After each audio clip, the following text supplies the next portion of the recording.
हाय students, मैं Shivaji the nice coaching campus by Shivaji sir में आपका स्वागत है। सबसे पहले आप अगर नए स्टूडेंट्स हैं तो चैनल को सब्सक्राइब कर लें और बेल आइकन को दबा लें, जिससे ये फ़ायदा होगा कि आपको आने वाली वीडियोस आपको मिलती रहेंगी। और आइए हम चर्चा करते हैं कक्षा 12 के पार्ट 2 विद्युत के लेसन पार्ट 2 में। और पार्ट 2 में हमें आज पढ़ाना था आप लोगों को आवेश के मूलभूत गुण, basic properties of electric charge. अब इसके बारे में कि आवेश, विद्युत आवेश के मूलभूत गुण क्या हैं, आवेशों के गुण क्या हैं, इसके बारे में हम जानेंगे मुख्य रूप से। तो सबसे पहला गुण है इसका आकर्षण या प्रतिकर्षण का गुण। आकर्षण या प्रतिकर्षण के गुण में मैंने बताया कि डॉक्टर फ्रैंकलिन नामक वैज्ञानिक ने बताया था कि अगर आवेश समान है, देखिए पहले वाले के बारे में चर्चा कर रहे हैं, अगर आवेश समान है जैसे प्लस है तब इनमें होगा, अगर आवेश समान है तब इनके मध्य होगा प्रतिकर्षण।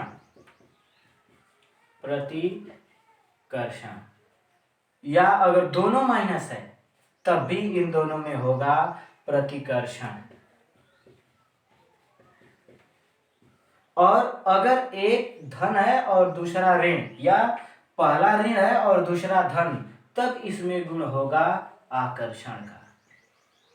आकर्षण तो ध्यान रखें स्टूडेंट्स, इसमें आकर्षण या प्रतिकर्षण का गुण पाया जाता है विद्युत आवेश में। अगर समान आवेश होंगे तो उसमें प्रतिकर्षण होगा और विपरीत आवेश होंगे तो उनमें आकर्षण होगा। अब आते हैं पॉइंट नंबर 2 में, जिसे बोलते हैं आवेश संरक्षण का नियम। स्टूडेंट्स क्लास 10th में ही आपको बता दिया गया होगा ऊर्जा संरक्षण का नियम। ऊर्जा संरक्षण के नियम में बताया गया था ऊर्जा न तो उत्पन्न की जा सकती है और ना ही नष्ट, इसे एक रूप से दूसरे रूप में बदला जा सकता है। सेम उसी प्रकार से आवेश संरक्षण का भी नियम है। अगर 10 का आपको याद है तो 12 में बिल्कुल प्रॉब्लम नहीं होगी। आवेश संरक्षण के नियम में हम यही बताएंगे कि आवेश को न तो उत्पन्न किया जा सकता है और ना ही नष्ट किया जा सकता है, इसे एक वस्तु से दूसरी वस्तु में स्थानांतरित किया जाता है। ठीक है, या इसे अब देखिए कैसे, अगर हमने बताया था कि ये कांच है, अगर इसके ऊपर हम रेशम से रगड़ रहे हैं, ठीक है, तो ये चार बताया गया था कि ये धनावेशित हो जाती है, इसका ऋण आवेश जो है पूर्ण रूप से निकल करके रेशम में आ जाएगा। यानी देखिए इसका ऋण आवेश रेशम में कर दिया गया, यानी एक रूप से दूसरे रूप में, एक वस्तु से दूसरी वस्तु में ट्रांसफर कर दिया गया है, अर्थात इनमें आवेश संरक्षण का भी गुण पाया जाता है। फिर नेक्स्ट पॉइंट में आते हैं, पॉइंट नंबर 2 भी हो गया। पॉइंट नंबर 3 योज्यता का नियम। योज्यता का नियम का पालन करते हैं ये सब विद्युत आवेश। और योज्यता का नियम का मतलब योग, जोड़। अब देखिए योग या जोड़ का नियम का पालन ये लोग कैसे करते हैं। योज्यता, विद्युत आवेशों की योज्यता का नियम क्या है, यदि कोई पदार्थ है, इसका संपूर्ण आवेश Q है, पदार्थ का संपूर्ण आवेश Q है, और इसके अंदर उपस्थित अन्य कई प्रकार के छोटे छोटे अवयवों के रूप में उपस्थित आवेश Q1, Q2, Q3 minus Q4, या इसको भी हम कर सकते हैं Q2 को माइनस Q2 और फिर प्लस Q5। तब देखिए, तब योज्यता का नियम क्या बताता है कि किसी भी परमाणु में उपस्थित संपूर्ण किसी उस पदार्थ का संपूर्ण आवेश Q उस पदार्थ के अवयव में उपस्थित अलग अलग आवेशों Q1 प्लस, अब माइनस यहां पे लिखेंगे क्योंकि ये माइनस चिन्ह के साथ है, Q2 प्लस Q3 ये वाला प्लस Q4 ये है, तो इसे ऋण चिन्ह के साथ लिख देंगे ब्रैकेट में, प्लस Q5।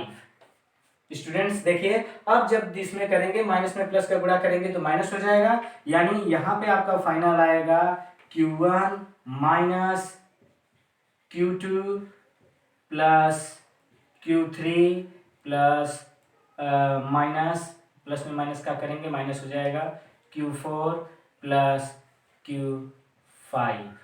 इस प्रकार से ये योज्यता के नियम का भी पालन करता है विद्युत आवेश, और अंत में आते हैं आवेशों का क्वांटीकरण।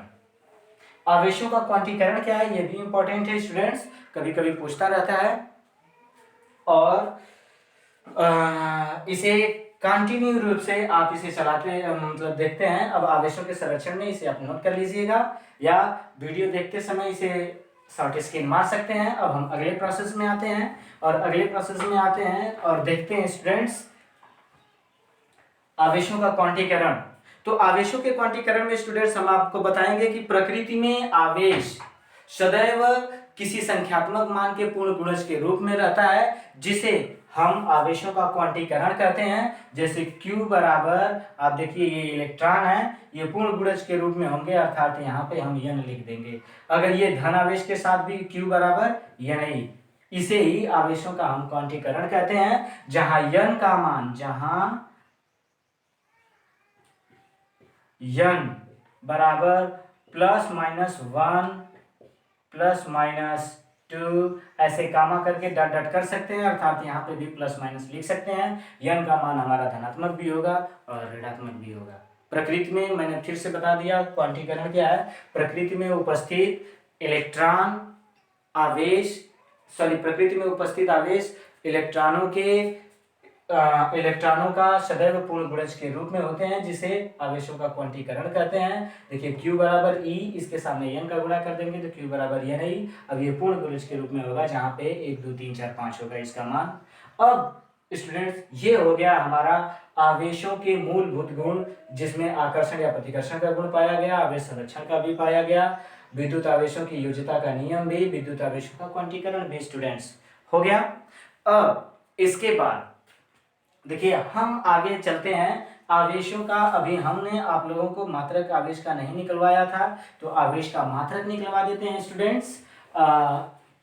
जैसे आवेश का मात्रक पे आते हैं, तो हमने आप लोगों को एक या आगे देख लेते हैं। विद्युत धारा की परिभाषा आपको बताई गई होगी, I बराबर Q/T, या आगे के टॉपिक में हम आपको बता देंगे। यहाँ से परिभाषा देखिए, नीचे वाले मैटर को एकांक कर देंगे, यानी किसी चालक में एकांक समय में प्रवाहित आवेश को विद्युत धारा कहते हैं। स्टूडेंट्स विद्युत धारा की परिभाषा इसी समय देख लीजिएगा आप लोग, विद्युत धारा, ठीक है। तो विद्युत धारा अगर हमें निकालना होगा तो I बराबर Q/T परिभाषा हो जाएगी, किसी चालक के एकांक आवेश में प्रवाहित होने वाले आवेशों की संख्या को, या आवेशों की संख्या को विद्युत धारा कहते हैं। इसे I से प्रदर्शित करते हैं। स्टूडेंट्स यहां से जब चलते हैं तो ये Q बराबर हम यहां से IT भी बना सकते हैं। अब यहां से हम निकालेंगे आवेश का मात्रक, आवेश का मात्रक, ठीक है स्टूडेंट्स। तब यहां पे हो जाएगा Q का मात्रक बराबर I का मात्रक गुणित T का मात्रक। स्टूडेंट्स आप ध्यान रखिएगा, अब यहां पे लिखेंगे Q बराबर I का मात्रक होता है एम्पियर, धारा का मात्रक एम्पियर, और फिर उसके बाद समय का मात्रक होता है सेकेंड, और मिला के हो जाएगा एम्पियर इंटू सेकेंड। दोनों को कंबाइंड रूप से हम बोल देंगे कूलम, ठीक है। अब ये दोनों मान हो गया कूलम, एम्पियर इंटू सेकेंड, या कूलम भी इन दोनों का मात्रक होता है। और फिर इसके बाद, इसके मात्रक के बाद की कंडीशंस आती है, अगर CGS पद्धति में इसका मात्रक जानना चाहेंगे आप, CGS पद्धति में इसका मात्रक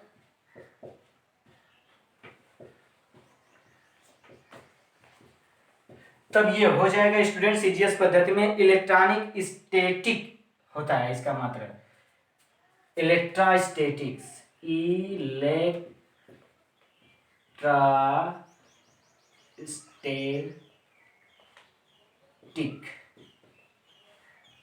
यूनिट, ठीक है। यानी इसे Q बराबर आप लिख सकते हैं ESU, ठीक है स्टूडेंट्स, अगर आप इसे जानने की कोशिश करते हैं कि ये कितना होता है, तब इसके लिए 1 कूलाम बराबर 3 गुणित 10⁻9 ESU होगा। स्टूडेंट्स इतना आप नोट करिए। तब हम इसके बाद हम चलते हैं कूलाम के नियम पे, और कूलाम के नियम पे स्टूडेंट्स हम आएंगे तो देखते हैं। सबसे पहले कूलाम बल जानेंगे, इसको आप नोट कर लीजिएगा। अब इसके बाद हम आगे बढ़ते हैं, और आगे बढ़ेंगे तो हमारा प्रोसेस चलेगा आगे। हमारी अगली हेडिंग होगी कूलाम बल, विद्युत आवेशों का कूलाम बल या कूलाम का नियम। विद्युत आवेश का कूलाम बल या कूलाम का नियम।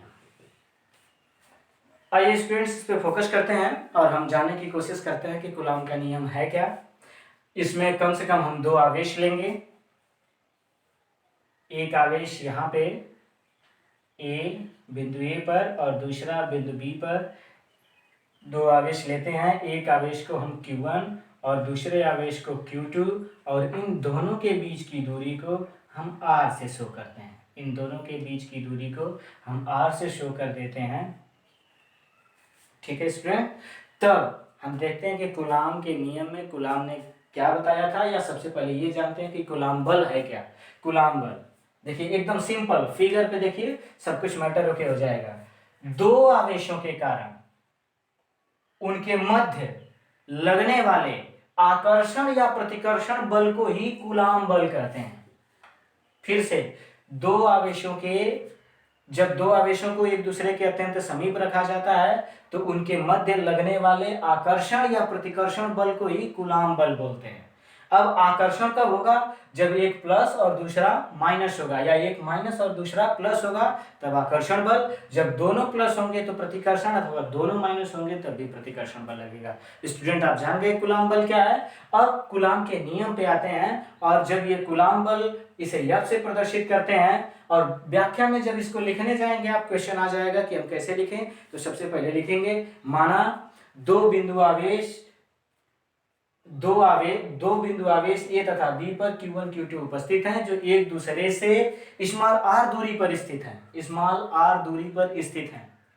तब दोनों आवेशों के मध्य कार्य करने वाला बल, तब स्पेस देके लाइन छोड़ देंगे और उसके बाद लिखेंगे कि लगने वाला कूलाम बल दोनों आवेशों के गुणनफल के समानुपाती होता है। दोनों आवेशों के गुणनफल के समानुपाती, अर्थात स्टूडेंट्स F समानुपाते Q1 Q2 समीकरण नंबर 1 बनाएंगे, और फिर आगे की प्रोसेस में बढ़ाएंगे, और तथा यही बल दोनों आवेशों के बीच की दूरी के वर्ग के व्युत्क्रमानुपाती होता है। F समानुपाते 1/r²। देखिए व्युत्क्रमानुपात हो गया, उल्टा हो गया, वर्ग के व्युत्क्रमानुपाती होता है। समीकरण नंबर 2। अगर दोनों को एक जगह स्टूडेंट्स हम करते हैं तो लिखेंगे समीकरण 1 तथा समीकरण 2 से, तब ये हो जाएगा F समानुपाते Q1 Q2/r²। स्टूडेंट जब भी समानुपाते का चिन्ह हम हटाते हैं तो कोई ना कोई कांस्टेंट रखते हैं, नियतांक। तब यहाँ पे समानुपाती का चिन्ह हम हटाएंगे और F बराबर K इंटू Q1 Q2/r² होगा। और K का मान स्टूडेंट्स, K का मान ये भी होता है, ब्रैकेट्स में लिख सकते हैं हम, K बराबर 1/4πε0। ठीक है, अब जहां K कूलाम नियतांक है स्टूडेंट्स, तब यहां पे हो जाएगा F equal to 1/4πε0 Q1 Q2/r²। ठीक है, स्टूडेंट्स यहाँ तक हम इसे नोट करेंगे और फिर इस स्टेप को आगे भी बढ़ाते हैं। स्टूडेंट्स देखिए, अब इतने को आप एक तरफ नोट करिएगा, फिर इस बात को हम आगे चलते हैं और जहां आपसे पूछेगा कि कूलाम नियतांक है, अब यहां पे लिख देंगे जहां के बराबर कूलाम नियतांक। इप्सिलॉन 0 पूछेगा स्टूडेंट्स तो हम और इसका मान भी आपसे पूछेगा 9 गुणे 10 के घाते 9 और 9 गुणे 10 के घाते 9 न्यूटन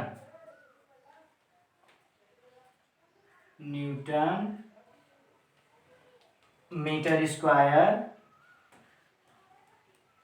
प्रति कूलाम स्क्वायर।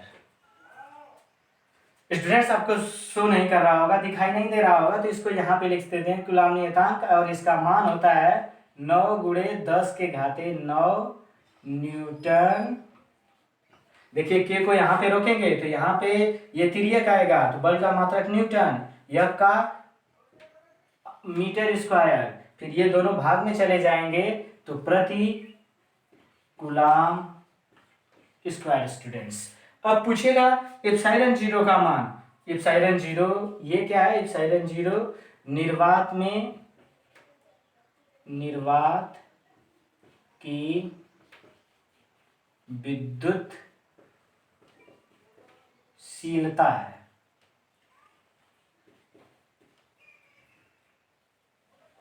निर्वात की विद्युतशीलता स्टूडेंट्स और इसका मान होता है 8.82 या कहीं 4 देता है 4 और ये जब यहाँ आ जाएगा तो ये हो जाएगा मात्रक इसका कूलाम स्क्वायर प्रति newton into metre square. Students आप इसे नोट कर सकते हैं और इसे नोट करने के बाद शॉर्ट स्क्रीन और पूरी वीडियो को मेरे एक बार अच्छे से सुन लीजिएगा। और आज के लिए इतना ही और नेक्स्ट प्रोसेस मैं अगले एपिसोड में बताऊंगा। तब तक चैनल को सब्सक्राइब करना न भूलें। धन्यवाद।